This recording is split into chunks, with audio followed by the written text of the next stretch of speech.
وَإِلَىٰ مَدْيَنَ أَخَاهُمْ شُعَيْبًا، اور قوم مدین کی طرف ہم نے بھیجا ان کے بھائی شعیب کو. یہ ان کے بھائی اسی قوم میں سے ہیں. یہ جیسا کہ میں بتا چکا ہوں حضرت ابراہیم علیہ السلام کی تیسری بیوی ہے قطورہ. ان سے کئی بیٹے تھے حضرت ابراہیم کے، ان میں سے ایک مدین بھی تھے. یہ جا کر آباد ہو گئے خلیج عقبہ کے ساحل کے ساتھ ساتھ.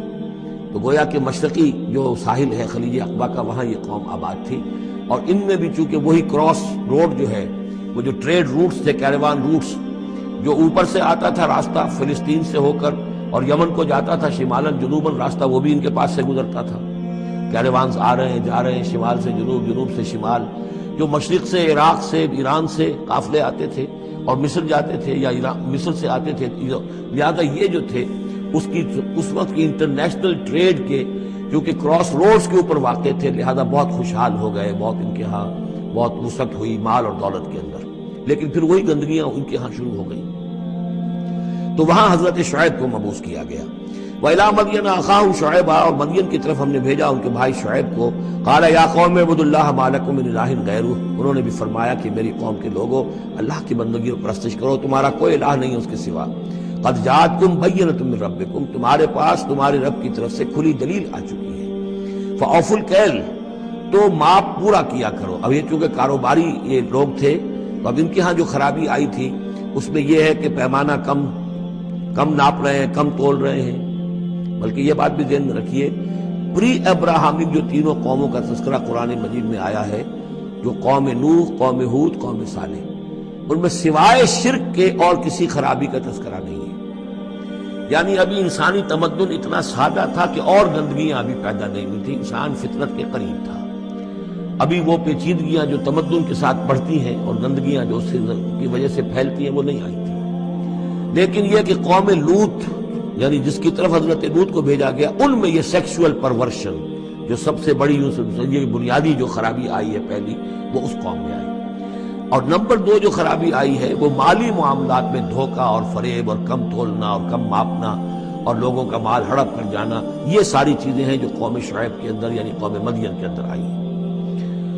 فَأَوْفُوا الْكَيْلَ، پیمانہ پورا بھرا کرو، وَالْمِيزَانَ، اور تول پورا کیا کرو، وَلَا تَبْخَسُوا النَّاسَ أَشْيَاءَهُمْ، اور لوگوں سے کے لیے ان کی چیزیں کم نہ کیا کرو. وَلَا تُفْسِدُوا فِي الْأَرْضِ بَعْدَ إِصْلَاحِهَا، اور زمین کے اس کی اصلاح کے بعد اس کے اندر فساد مت بچاؤ. ذَلِكُمْ خَيْرٌ لَكُمْ إِن كُنتُم مُؤْمِنِينَ، یہی تمہارے لیے بہتر ہے اگر تم مومن ہو. وَلَا تَقْعُدُوا بِكُلِّ صِرَاطٍ تُوعِدُونَ، اور نہ بیٹھا کرو ہر راستے پر ڈرانے اور دھمکانے کے لیے. ڈاکے مارتے تھے، رہزنی کرتے تھے لوگوں سے، ڈرا دھمکا کر قافلوں سے، جگہ ٹیکس جیسے پنجاب میں ہوتا ہے اور بھی جگہوں پر ہوتا ہے، وہ وصول کرتے تھے. تو ان کو ڈرایا مت کرو. وَتَصُدُّونَ عَن سَبِيلِ اللَّهِ مَنْ آمَنَ، اور پھر یہ کہ اس کے علاوہ ان سب کے اوپر اب جو مجھ پر ایمان لے آئے ہیں ان کے لیے تم چاہتے ہو کہ انہیں اللہ کے راستے سے روک دو. وَتَبْغُونَهَا عِوَجًا، اور اس کے لیے تم چاہتے ہو کہ کجی تلاش کرو. وَاذْكُرُوا إِذْ أَنْتُمْ قَلِيلًا فَكَثَّرَكُمْ، یاد کرو جبکہ تم کم تعداد میں تھے اللہ نے تمہاری تعداد زیادہ کر دی. فَانظُرُوا كَيْفَ كَانَ عَاقِبَةُ الْمُفْسِدِينَ، اور یہ بھی دیکھو مفسدوں کا کیسا کچھ انجام ہوتا رہا ہے. اس لیے کہ قوم لوط جو ہے وہ کوئی بہت زیادہ دور تو نہیں تھی، اس کے جو انجام تھے وہ ان کے تاریخی روایات کے اندر موجود تھے. وَإِنْ كَانَتْ طَائِفَةٌ مِّنكُمْ آمَنُوا، پھر اب اگر تم میں سے ایک گروہ ایمان لے آیا ہے، بِالَّذِي أُرْسِلْتُ بِهِ، اس چیز پر کہ جو مجھے دے کر بھیجا گیا. وَطَائِفَةٌ لَمْ تُؤْمِنُوا، اور ایک گروہ وہ ہے جو ایمان نہیں لایا ہے، قوم تقسیم ہو گئی ہے. فَاصْبِرُوا، اب یہاں خطاب ہے ایمان لانے والوں سے، تو اے ایمان والو اب صبر کرو. حَتَّى يَحْكُمَ اللَّهُ بَيْنَنَا، یہاں تک کہ اللہ ہمارے مابین فیصلہ کر دے. وَهُوَ خَيْرُ الْحَاكِمِينَ، اور یقیناً وہ بہترین فیصلہ کرنے والا ہے. قَالَ الْمَلَأُ الَّذِينَ اسْتَكْبَرُوا مِنْ قَوْمِهِ، کہا اس کی قوم کے ان سرداروں نے جنہوں نے تکبر کی روش اختیار کی، لَنُخْرِجَنَّكَ يَا شُعَيْبُ وَالَّذِينَ آمَنُوا مَعَكَ مِنْ قَرْيَتِنَا، اے شعیب ہم تمہیں اور جو تیرے ساتھ ایمان لائے ہیں انہیں اپنی بستی سے نکال باہر کریں گے. أَوْ لَتَعُودُنَّ فِي مِلَّتِنَا، یا تم لوگوں کو واپس آنا ہوگا ہمارے ملت میں، جو ہمارا طریقہ تھا، جو ہمارا دین تھا، جو ہمارے رسمیں ہیں، ریتیں ہیں، رواج ہیں، انہیں اختیار کرنا پڑے گا. قَالَ أَوَلَوْ كُنَّا كَارِهِينَ، حضرت شعیب نے فرمایا تو کیا تم ہم پر جبر کرو گے؟ ہمیں تو پسند نہیں ہے، ہم تو تمہارے اس دین میں، تمہارے طور طریقے میں نہیں جانا چاہتے، ہمیں ناپسند ہو تب بھی تم ہمیں مجبور کرو گے. قَدْ افْتَرَيْنَا عَلَى اللَّهِ كَذِبًا إِنْ عُدْنَا فِي مِلَّتِكُمْ، اگر ہم تمہاری ملت میں لوٹ آئے تو گویا کہ ہم نے جھوٹ چڑھا اللہ پر. میں نے گویا کہ نبوت کا دعویٰ جو کیا تھا وہ جھوٹا تھا، پھر تو میں اپنے دعوے کو خود باطل قرار دے دوں گا. میں نے جو دعویٰ کیا وہ صحیح کیا ہے، میں تمہارے دین میں اور تمہاری ملت میں واپس نہیں آ سکتا۔ بعد اذ نجانا اللہ منہا، جبکہ اللہ تعالیٰ نے ہمیں اس سے نجات دے دی ہے۔ وما یکون لنا ان نعود فیہا، اور ہمارے لیے قتل ممکن نہیں ہے کہ ہم اس کے اندر اعادہ کریں، لوٹ آئیں، الا ان یشاء اللہ ربنا۔ اب یہ ہے کہ جو ہر بندہ مومن کو سمجھنا چاہیے کہ خیر پر استقامت کے لیے بھی کبھی بھی یہ نہیں کہنا چاہیے ہرگز میں یہ نہیں کروں گا۔ اللہ کو اگر کوئی اور ہے میرے لیے، کوئی اللہ کی طرف سے کوئی فیصلہ برا ہے میرے لیے، تو ظاہر بات ہے کہ بات اور ہے، ورنہ یہ کہ میں اپنے بس پڑتے، اپنے ارادے سے، اپنے ارادے آزادی کے ساتھ میں یہ کام نہیں کروں گا۔ لہذا اس امکان کو ضرور نہیں، کیا پتہ کل میرا دماغ خراب ہو جائے، بڑے سے بڑے لوگوں کے دماغ خراب ہوئے اور ہو سکتے ہیں، لہذا اس میں بھی کوئی بہت ہی عزم بالجزم والی بات نہیں، بلکہ اللہ کے اوپر ظاہر ہو کہ توکل جو ہے وہ اپنی سمجھ پر، اپنی استقامت پر، اپنے فکر پر، اپنے فلسفے پر نہیں ہے، بلکہ توکل اگر ہے، بھروسہ اگر ہے تو اللہ تعالیٰ کی توفیق و تیسیر پر۔ ظاہر بات ہے کہ یہاں کوئی امکان نہیں تھا، لیکن انہوں نے پھر بھی ذکر کیا وما یکون لنا ان نعود فیہا، ہمارے لیے بالکل ممکن نہیں ہے کہ ہم دوبارہ اس میں لوٹ آئیں، الا ان یشاء اللہ ربنا، ہاں اگر ہمارا رب چاہے۔ وسع ربنا کل شیء علما، اور ہمارے رب نے تو ہر شے کے علم کا احاطہ کیا ہوا ہے۔ علی اللہ توکلنا، ہم نے اپنے رب پر، اللہ ہی پر توکل کیا ہے۔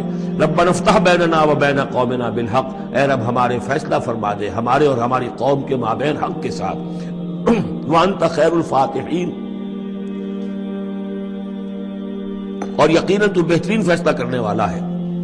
وقال الملأ الذین کفروا من قومہ لئن اتبعتم شعیبا انکم اذا لخاسرون، اور کہا ان لوگوں نے جو وہ سردار تھے ان کی قوم کے، جنہوں نے کفر کیا تھا اس کی قوم سے، ان لوگوں سے جو ایمان لائے تھے، اور ان لوگوں سے کہ جن کو حضرت شعیب دعوت دے رہے تھے، لئن اتبعتم شعیبا، اگر تم نے شعیب کی پیروی کی، انکم اذا لخاسرون، تو تم خسارے والے ہو جاؤ گے۔ فاخذتهم الرجفۃ، انہیں بھی آ پکڑا ایک زلزلے نے۔ فاصبحوا فی دارہم جاثمین، تو وہ بھی ہو کر رہ گئے صبح کے وقت اپنے گھروں کے اندر اوندھے پڑے کے پڑے رہ گئے۔ الذین کذبوا شعیبا کأن لم یغنوا فیہا، وہ لوگ جنہوں نے شعیب کو جھٹلایا تھا، تکذیب کی تھی، ایسے ہو گئے جیسے تھے ہی نہیں، جس کو ہم کہتے ہیں نسیم منسیہ۔ کأن لم یغنوا فیہا، ایسے ہو گئے جیسے کبھی یہاں کوئی آباد تھا ہی نہیں۔ الذین کذبوا شعیبا کانوا هم الخاسرین، جن لوگوں نے کہ شعیب کی تکذیب کی وہی ہوئے خسارے والے، تباہی والے اور بربادی والے۔ فتولی عنہم، تو انہوں نے رخ پھیرا ان کی طرف سے، یعنی اس بستی کو اب چھوڑ کر وہ چلے۔ وقال، اور کہا، یا قوم ابلغتکم رسالات ربی، اے میری قوم کے لوگوں، میں نے تو تمہیں پہنچا دیا تھا اپنے رب کا پیغام، اپنے رب کے پیغامات، ونصحت لکم، اور میں نے بس پڑتے تک جتنی میرے اندر ممکن تھا، میری ہمت تھی، میں نے تمہاری خیر خواہی کا حق ادا کیا۔ فکیف آسیٰ علی قوم کافرین، تو اب کیسے افسوس کروں میں اس قوم پر کہ جس نے کفر کیا ہے۔